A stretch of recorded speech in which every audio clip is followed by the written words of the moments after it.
ඔබ හිතන්නේ පෘථුවියේ ඉන්න ශක්තිමත්ම සතා සිංහයා හෝ අලියා කියලද.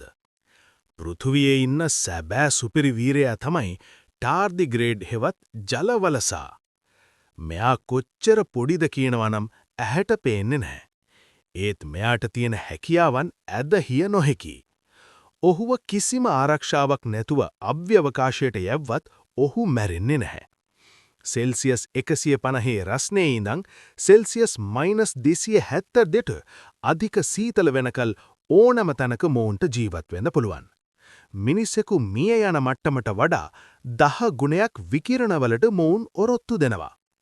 විද්‍යාඥයන් සැක කරන්නේ ටාර්ඩිග්‍රේඩ්ලා කියන්නේ පෘථුවියේ පරිණාමය වුණු අය නෙවෙයි. උල්කාපාතයක් හරහා වෙනත් ග්‍රහලෝකයකින් ආපු අය කියලා. ඔවුන් වසර මිලියන ගණනක් කෑම හෝ වතුර නැතුව නිද්‍රා අවස්ථාවක ඉන්න පුළුවන්. මොකද හිතන්නේ? මේ දේවල් කලින් දැනන් හිටියද?